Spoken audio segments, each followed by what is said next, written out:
Sorry,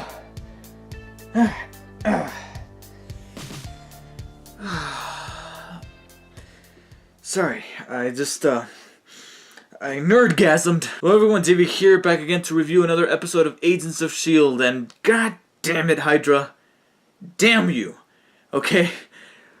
I'm uploading my review. Sorry, I'm not gonna move the table because I don't want the camera to jumble all over the place. But I'm uploading my review for last week's episode, and in that video I mentioned that I cannot wait to be here with you guys in the review for the next episode next week, because we got something huge to talk about, and that's gonna be the Avengers trailer. That's what I kept alluding to. At the exact same moment, it got leaked on the internet, and I'm like, damn it, are you kidding me?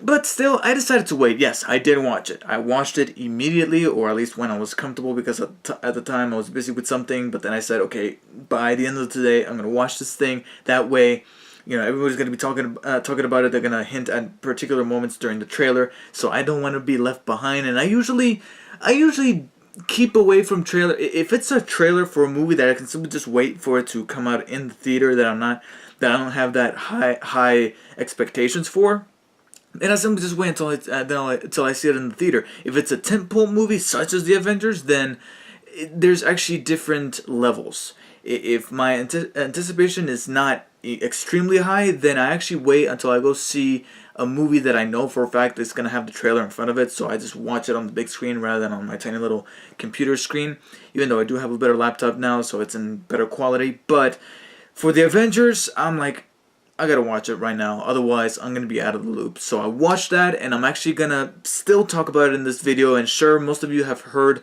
already what other people think about it, but now it's time for my opinion. So I'm gonna be talking about that at the end of this video, as well as the other card that Marvel had up their sleeve, which explains why they were so confident in simply just confirming the trailer and releasing it officially online when it did get leaked. They were like, screw it, let's just put it out there. And at first, you know, it seemed like it was just Marvel playing it cool, but now we know why they were playing it cool, because they had this other shit to unveil as of the day of this video, which is Tuesday, October 28th.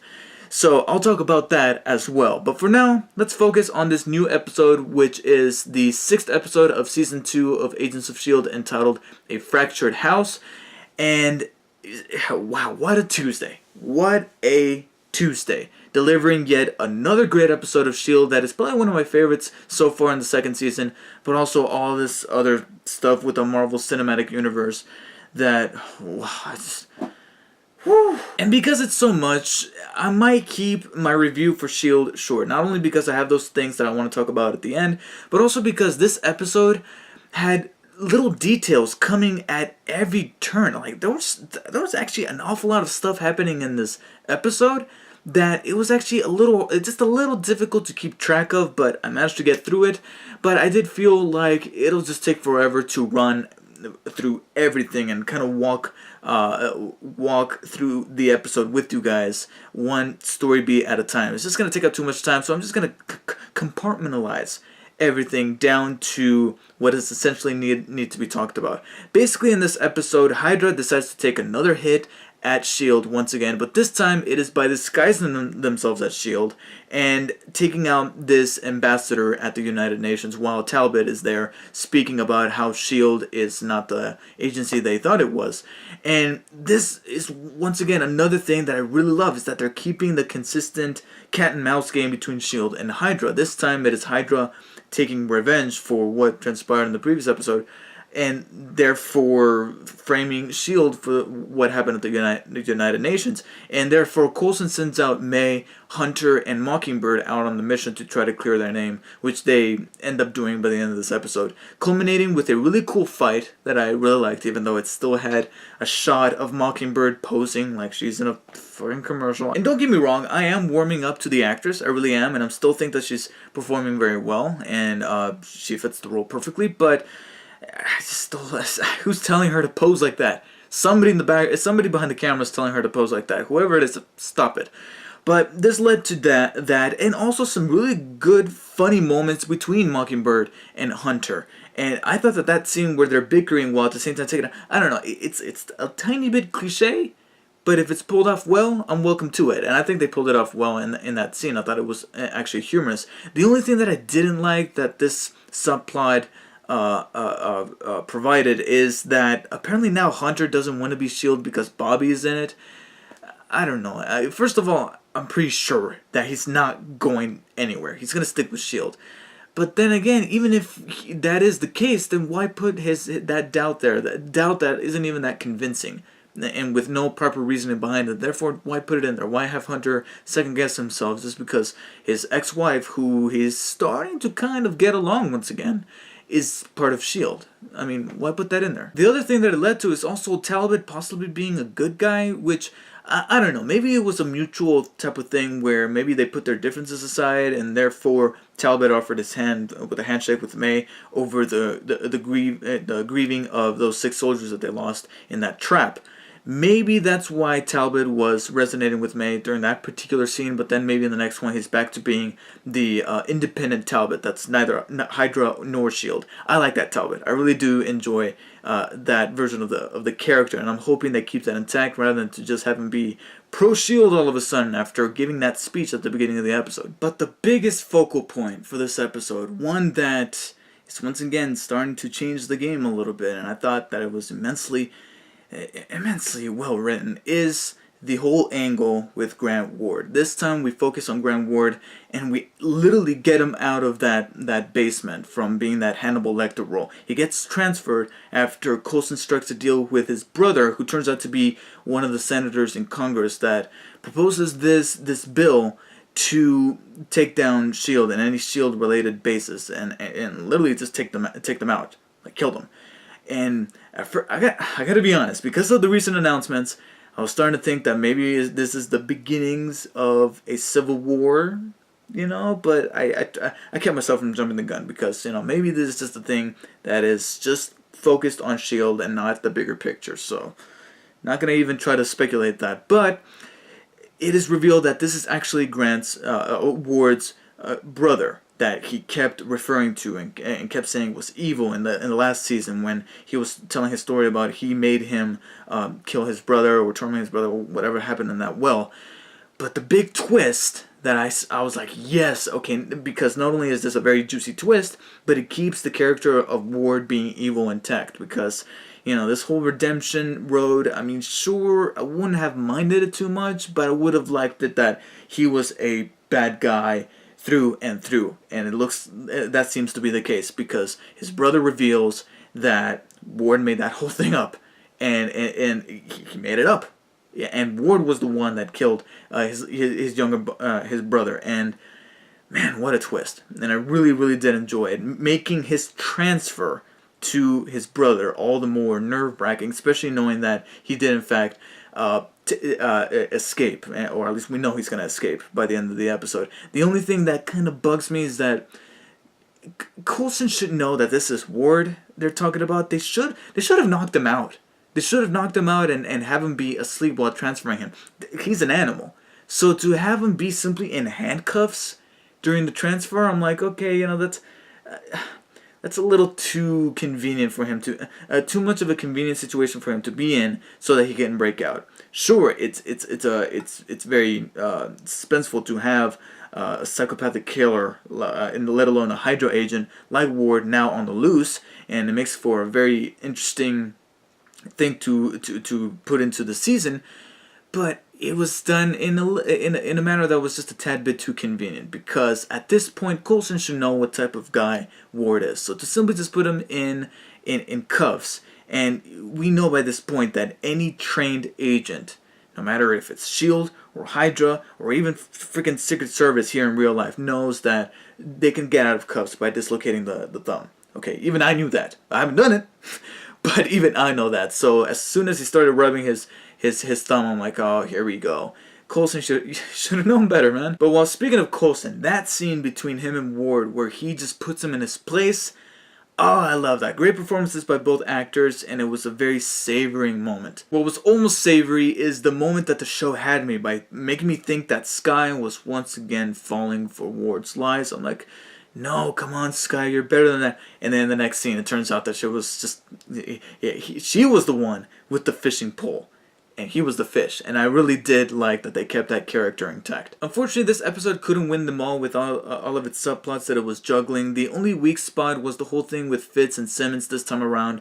Now that Simmons is back into the picture, it looks like the development of these characters is starting to, I don't want to say come to a halt, but definitely slow down, because I didn't feel like we progressed anywhere with these two in this episode. Sure, Simmons had a talk with Mac that was a little bit more vague than it should have been, and we really didn't go anywhere, especially with Fitz, who is back to being a little douchey towards Simmons. In fact, there was a point in that scene where he was finally pouring his heart out a little bit here about why it is that she left, that Simmons, it almost looked like Simmons was going to be like, okay, enough, I've had enough of you talking shit to me.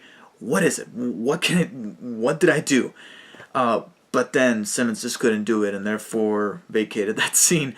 So I really hope they go somewhere with these two, and if they do it, I hope they do it in a way where the episode focuses on them, not just them, but makes them one of the essential parts of the story for that particular episode. And yet the episode ends with another scene that's going to foreshadow events later on down the road with this guy who, I tried my best to see if I could recognize him, and from what I can tell, I don't. I don't know who this guy is.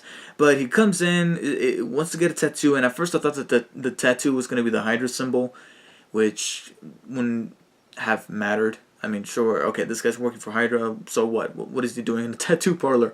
But it turns out he is writing the alien symbols on his body. He's tattooing them onto his body so that he can remember. So, who is this guy? Why is he going all memento on us? And what kind of role is he gonna play with Coulson, being that he's the one that's trying to figure out what this writing means? Especially after Sky said the last time that we talked about this whole subject that it was a map. And in this episode, and for a good reason, they put it on hold. In fact, they vocally tell each other that, hey, we're putting this on hold until we figure this whole thing out with Hydra impersonating S.H.I.E.L.D. I like that the characters are focusing on their priorities, and hopefully this alien writing will become one of their main priorities later on. So far, this is definitely one of my favorite episodes of the season so far. It just had so many back and forth moments, but in a good way. Not in a way where it was going back and forth in quality, but more so presenting twists and turns that a show like S.H.I.E.L.D. should have been delivering from the start. But I'm happy that we're at this point, with keeping characters intact and not betraying them, while at the same time developing them. It's just a shame that this episode didn't do much for Fitz and Simmons, who I really want to see reconcile, because I really do care about them and want them to patch things up, even though Fitz came off as just a little douchey in this episode. So I'm going to give episode 6 of season 2, A Fractured House, a low 9 out of 10. Yeah, I'm going a little high this time. And this may be the first 9 of the season, but it definitely holds up to that rating. So before wrapping up, let me just very, very quickly give my opinions on everything that Marvel has been just bombarding us with. First of all, that trailer. Most of you have already seen it dozens of times by now, so I'm not going to focus on it too much.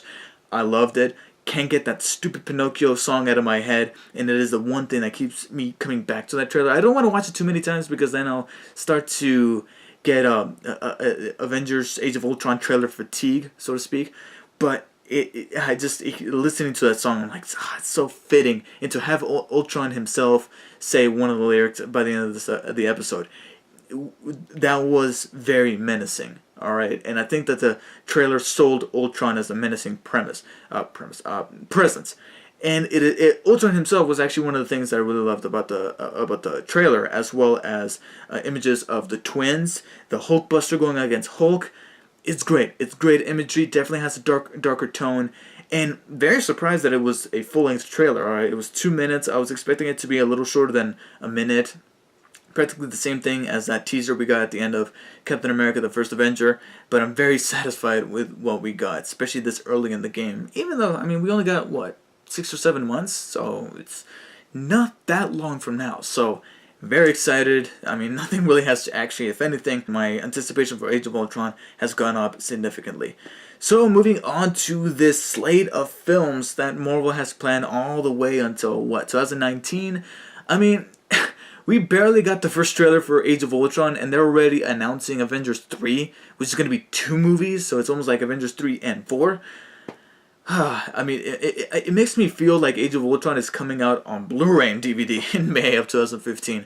But I'm definitely looking forward to all of these movies. My only little concern is that maybe Marvel might be getting just a tad bit too, a little overconfident, which necessarily can't be that bad of a thing, but, you know, you gotta sometimes take a breather and realize what you gotta make and what you can't. Because based on this entire slate of films, the only two that I look at and go, okay, do you really need to make a movie out of this? I mean, I know that after Guardians of the Galaxy, you've gained this reputation of being able to make whatever the hell you want, and who knows, that might be true. And these 2 movies that I'm a little skeptical about might end up being great movies. I mean, who knows, they might be. But right now, my first impression is that, you know, I don't feel like we necessarily need to see movies of, what is it, Inhumans and Captain Marvel, which are the 2 of the most obscure characters in this entire lineup or group of characters. And I get it, you know, just because I don't know anything about these characters doesn't mean that they can't make a good movie out of it. I mean, I hardly knew anything about Guardians of the Galaxy before they made the movie, and the movie is one of my favorite of the year so far. So I'm not saying that these won't be good movies. They might be.